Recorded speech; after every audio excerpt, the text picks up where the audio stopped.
तो थ्योरम 10.4 है।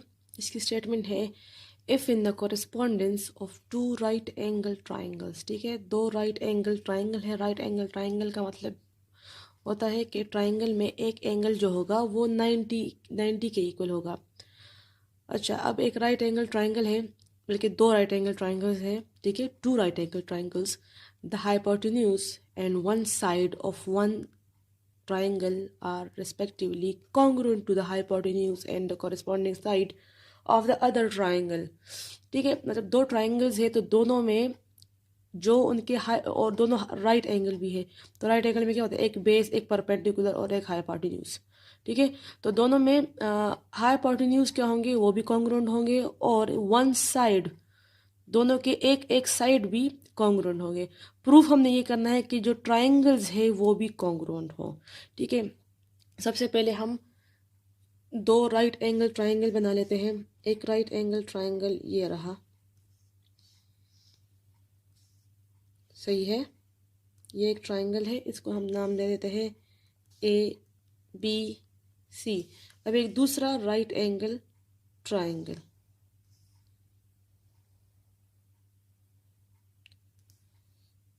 DE and F। ठीक है, दो हमारे पास राइट एंगल ट्राइंगल आ गए। अब ये लोग कह रहे हैं कि इनके जो दोनों के हाइपोटेन्यूज हो गए और एक एक साइड होगा, मतलब ऐसे तो इसके 3 साइड्स होते हैं, लेकिन एक साइड इन लोगों ने ले लिया हाइपोटेन्यूज और एक साइड इन लोगों ने ले लिया कोई सा भी, इन दो साइड्स में से कोई कोई एक। ठीक है, वो इक्वल आ जाए। और एक हमारे पास ये भी पता हमें चल गया कि अगर ये राइट एंगल ट्राइंगल है तो इसका एक एंगल भी क्या होगा, 90 डिग्री के इक्वल होगा। ठीक है, तो मतलब एक एंगल का पता है और दो साइड्स का पता है। तो हमें पता होता है कि साइड एंगल साइड, अगर दो triangle side angle side congruent आ जाए, मतलब दो साइड्स और एक एंगल उसका कॉन्ग्रुएंट आ जाए, तो दोनों ट्राइंगल कॉन्ग्रुएंट होते हैं। लेकिन अभी हमने इसको प्रूव करना है। ठीक है, तो गिवन में हमारे पास पहले क्या है, गिवन में हमारे पास एक ये ट्राइंगल है। ठीक है, ये ट्राइंगल है ABC, तो हम लिख लेंगे इन ट्राइंगल ABC। और दूसरा कौन सा ट्राइंगल है हमारे पास, ट्राइंगल DEF। दो हमारे पास ट्राइंगल्स गिवन है। अब इसमें जो ABC का एंगल है, ठीक है, इसके एंगल क्या है, 90 है। और यहाँ पर जो ये एंगल है E पर, या DEF एंगल आप इसको कह लें। ठीक है, दोनों क्या है, इक्वल है, क्योंकि दोनों 90 के एंगल है, दोनों राइट एंगल्स है। तो हम यहाँ पर गिवन में अपने साथ लिख लेते हैं कि angle ABC is congruent to angle, just E लिख ले या पूरा एंगल DEF लिख ले, एक ही बात है। ठीक है, तो ये एंगल ABC कॉन्ग्रुएंट होगा इस एंगल E के, या एंगल DEF लिखते। ठीक है, ये दोनों हमारे पास एंगल्स भी कॉन्ग्रुएंट आ गए।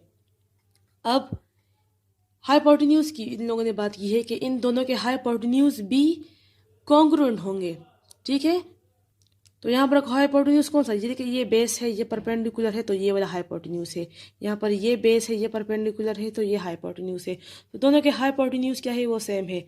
तो यहाँ हाइपोटेन्यूज AC, ठीक है, ये हाइपोटेन्यूज AC जो लाइन है ये कॉन्ग्रुएंट होगी इसकी जो कॉरेस्पॉन्डेंस लाइन कौन सी है, कॉरेस्पॉन्डिंग लाइन वो है DF, ये इसके इक्वल होगी। एंड ये साइड कौन सा है, हमने कहा था कि एक साइड हमने लेना है, एक हाइपोटेन्यूज लेना है, और एक एंगल जो कि ऑब्वियस है कि ये राइट एंगल है, तो ये हमारे पास दोनों एंगल्स बराबर होंगे, 90 के एंगल होंगे। तो ये हाइपोटेन्यूज हमने दोनों के लिए ली। अब एक साइड ले लेते हैं। साइड हमने सपोज हमने BC लाइन ले ली। ठीक है, BC लाइन ले ली, तो इसके कॉरेस्पॉन्डेंस लाइन कौन सी है, EF।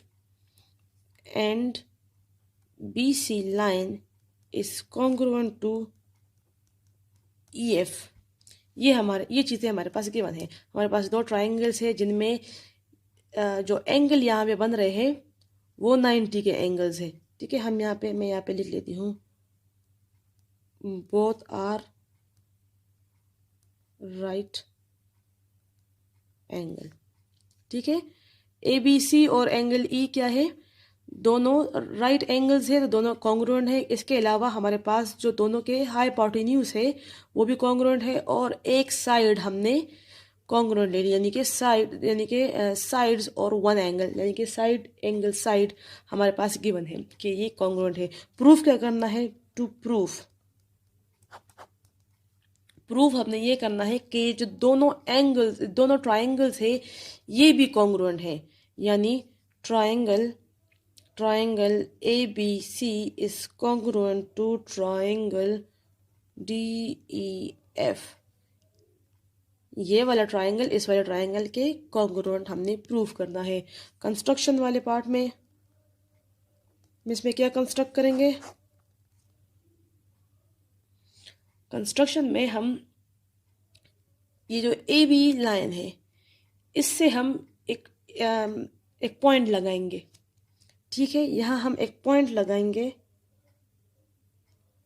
उस पॉइंट का नाम होगा जी, सच दैट जो बी से लेकर जी तक डिस्टेंस होगा वो डी से लेकर ई तक होगा। मतलब अगर इस लाइन को मैं थोड़ा दूर लगा दूं, ठीक है जी, तो अब ये जो लाइन होगी, ये जो बी से लेकर जी तक लाइन होगी, ये ई से डी तक लाइन के इक्वल होगी। ठीक है, ये इतनी दूरी पर हम ये जी के पॉइंट लगाएंगे जितना डिस्टेंस इन दो ई और डी के बीच में है। ठीक है, इसी के बराबर हमने यहाँ पे एक लाइन ड्रॉ की है, और उसके एक एंड पे बी है, दूसरे एंड पर जी है। तो हम यहाँ पे जो पॉइंट लगाएंगे ए बी लाइन पर, हम एक यहाँ पर लिख देते हैं प्रोड्यूस या plot A B line to the point G. ठीक है, सच दैट जो बी जी की लाइन होगी वो कॉन्ग्रुएंट होगी किसके, डी ई के। ये हमने एक पॉइंट जो है इसमें कंस्ट्रक्ट किया। अब क्या करेंगे, इस सी को इस जी से मिला लेंगे। ठीक है, हमने इसको मिला लिया, ये कंस्ट्रक्शन में हमने ये काम किया। अब हम शुरू करते हैं अपना प्रूफ।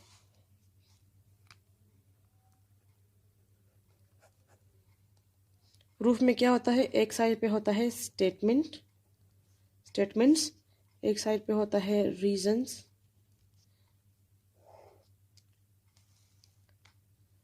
सबसे पहले हमारे पास यहाँ जो एक ट्राइंगल बन रहा है, जो ट्राइंगल अभी हमने कंस्ट्रक्शन में बनाया वो कौन सा ट्राइंगल है, ट्राइंगल जी बी सी।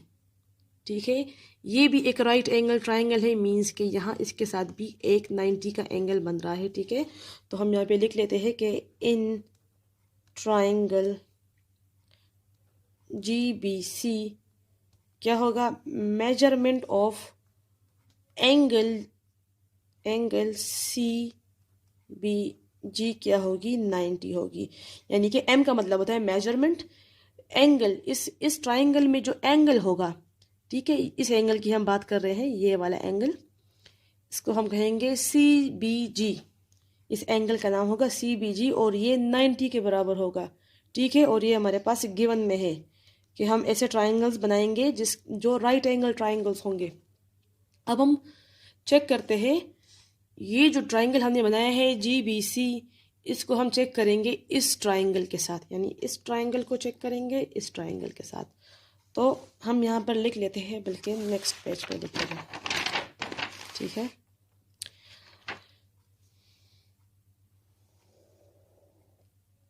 यहाँ हम क्या लिखेंगे, इन ट्राइंगल जी बी सी, और इसके साथ हम कौन सा ट्राइंगल चेक करेंगे, ट्राइंगल डी ई एफ। ठीक है, इसको हम चेक करेंगे। तो इनमें जी बी सी और डी ई एफ में हमारे पास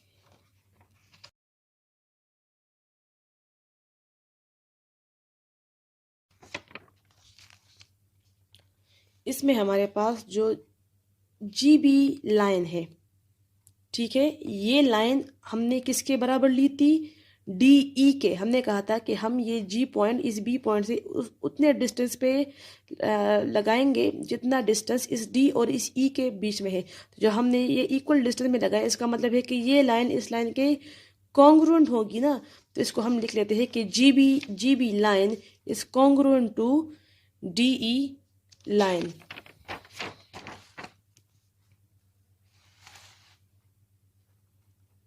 GB line is congruent to DE line। ठीक है, ये हमने कंस्ट्रक्शन में किया था। जब हमने इसको कंस्ट्रक्ट किया था तो हमने कहा था कि एक ऐसा पॉइंट लें जिसका B से डिस्टेंस इतना हो जितना D से E तक का STRUCT, ठीक है, डिस्टेंस इसका बराबर हो। इसके अलावा इनके बीच में और क्या कॉमन है, ये एंगल। यहाँ पर जो एंगल बन रहा है यहाँ पर भी उतना ही एंगल है, मतलब ये राइट एंगल है, ये भी राइट एंगल है, तो दोनों में 90 का एंगल बन रहा है। तो हम लिखेंगे कि angle G B C is congruent to angle D E F. ठीक है, angle G B C is congruent to angle D E F, क्योंकि बोथ आर राइट एंगल्स। ठीक है, बोथ आर राइट एंगल। अब एक और चीज़ इसमें, ये लाइन बी सी लाइन, क्योंकि हमने कहा था कि हम एक परपेंडिकुलर क्या होंगे, दोनों के सेम होंगे और एक साइड दोनों में सेम होगा। तो जब ये साइड 90 डिग्री है, ये एंगल 90 है, ये भी एंगल भी 90 है, तो जो परपेंडिकुलर लाइन है ये भी इन दोनों में सेम होगी, कॉमन होगी। ठीक है, तो हम लिखेंगे B C line is congruent to E F line.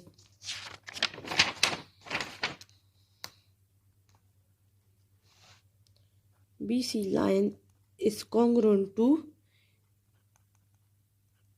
E F line, और ये हमारे पास गिवन में था। ठीक है, ये हमारे पास गिवन में था कि हम वन साइड और जो एक हाइपोटेन्यूज है और एक साइड है उसको हम वो हमारे पास कॉन्ग्रुएंट है, और बोथ आर, और दोनों जो हमने ट्रायंगल लिए थे वो भी राइट एंगल थे। तो मतलब एक एंगल और दो साइड्स हमारे पास क्या आ गए, कॉन्ग्रुएंट होंगे ये हमारे पास। तो ये जो बी सी लाइन है, ये जो अदर साइड की बात की थी ना स्टेटमेंट में, अदर साइड, वो ये अदर साइड ये वाला है। ठीक है, ये हमारे पास बराबर है। तो देखिए, जब एक ट्रायंगल में दो साइड्स और एक एंगल बराबर आ जाए, दो साइड और एक एंगल बराबर आ जाए दो ट्रायंगल्स में, तो हम कहते हैं कि देयरफॉर दोनों ट्रायंगल क्या होंगे, कॉन्ग्रुएंट होंगे। तो हम लिख लेंगे triangle G B C is congruent to triangle D E F, यानी दोनों ट्रायंगल्स जो हमने लिए थे दोनों कॉन्ग्रुएंट आ गए। इसका रीज़न क्या है, साइड, एक साइड और ये भी साइड और एक एंगल, तो साइड एंगल साइड इसको हम कहेंगे, यानी दो साइड्स और एक एंगल, दो साइड्स और एक एंगल क्या है, साइड एंगल साइड, दोनों में दो साइड्स और दो एंगल्स कॉन्ग्रुएंट आ गए। तो ये हमारे पास एक जो दो ट्राइंगल्स हमने इसमें लिए थे वो प्रूफ हो गए। ठीक है, अब इसके बाद हम जो जी सी है, जी सी, इसमें ये जो जी सी साइड है जो इस ट्राइंगल का हाइपोटेन्यूज है, और यहाँ पर जो डी एफ है ये भी हमारे पास प्रूफ हो गया कि ये दोनों क्या है, बराबर है। ये साइड इस साइड के क्या है, बराबर है, क्योंकि दोनों अपने अपने ट्राइंगल्स के हाइपोटेन्यूज है। तो इसको हम लिख लेते हैं कि अगर ये दोनों बराबर है, G C line is congruent to D F line, ठीक है, ये बराबर है। तो और हमने कहा था कि जो डी एफ लाइन है वो ए सी के बराबर है। इस डी एफ को हमने कहा था कि ये ए सी के भी बराबर है, ये तो हमारे पास गिवन में है, ठीक है, यहाँ गिवन में भी है कि जो डी एफ लाइन होगी, जो डी एफ हाइपोटेन्यूज की एक लाइन है, ये ए सी के बराबर होगी, ये हमारे पास गिवन में था। अब ये ये डी एफ जी सी के बराबर आ गया। तो जब ये दोनों बराबर आ गए और ये ए सी के बराबर है, तो इसका मतलब है कि जी सी भी ए सी के बराबर है, ठीक है। तो हम यहाँ पर लिख सकते हैं, यहाँ पर चल लिख लेते हैं, बट डी एफ लाइन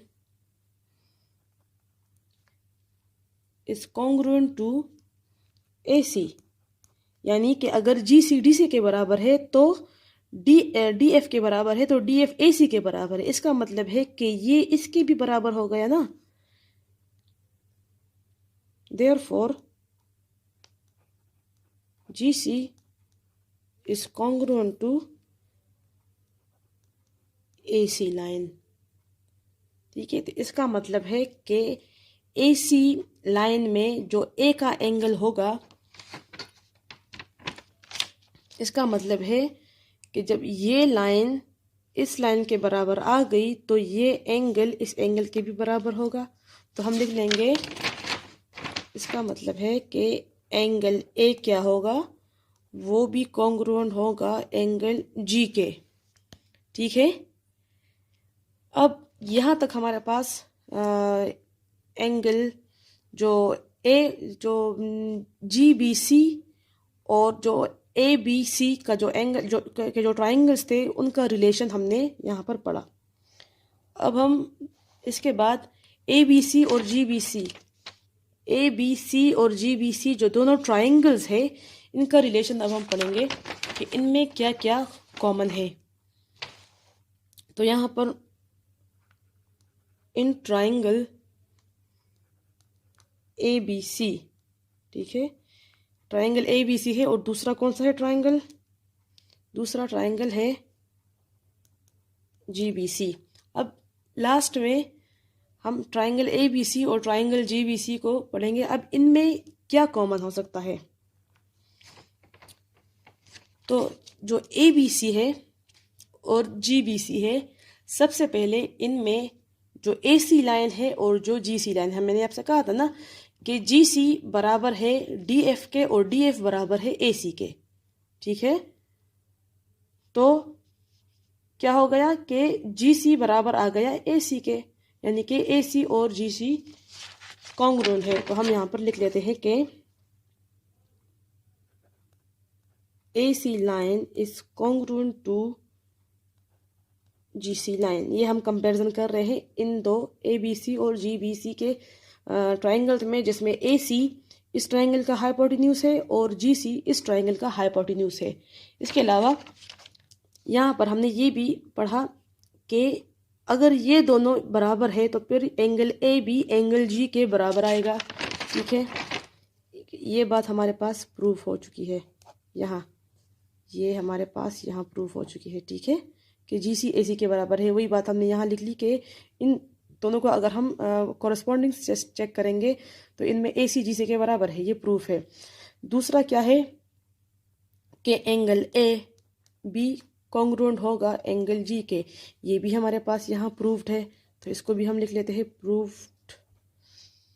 अब एक साइड और एक एंगल की बात हो गई। अब यहाँ पर और क्या इसमें कॉमन है। तो यहाँ पर जो ये साइड और ये एंगल तो बराबर आ गए। यहाँ पर जो दूसरा एंगल बन रहा है, ठीक है, यहाँ पर एक दूसरा एंगल बन रहा है इस बी पर, और यहाँ पर भी उसी जगह पर, यानी कि ए बी सी का जो एंगल है ये भी 90 है, और जी बी सी का जो यहाँ एंगल बन रहा है वो भी 90 है, मतलब दोनों 90 के एंगल्स बन रहे हैं। तो हम ये कह सकते हैं कि angle A B C is congruent to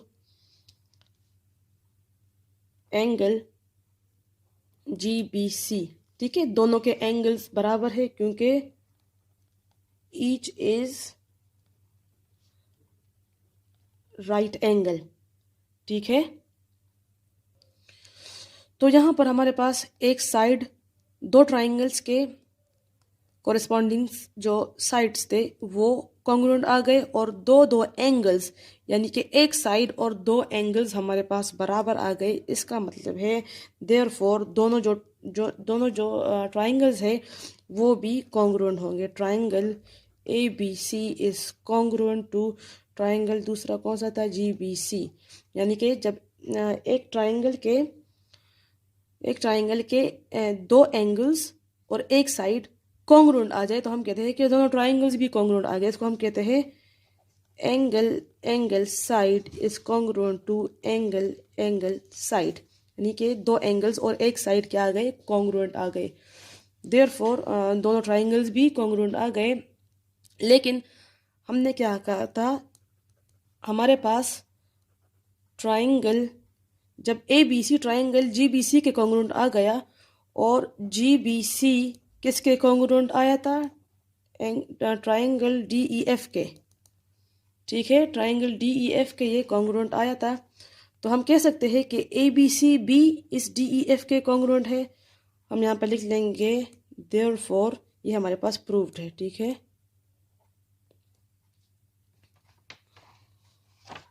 यहाँ पर ठीक है कि हमारे पास यहाँ पर ये प्रूव हुआ था कि जी बी सी ट्राइंगल जो है वो कॉन्ग्रुएंट है ट्राइंगल डी ई एफ के।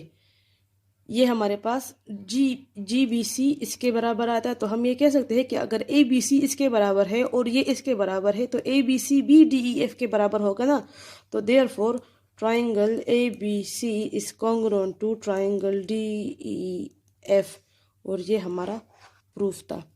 ठीक है, हमने दोनों ए बी सी और डी ई एफ को हमने प्रूफ करना था, ये वाला।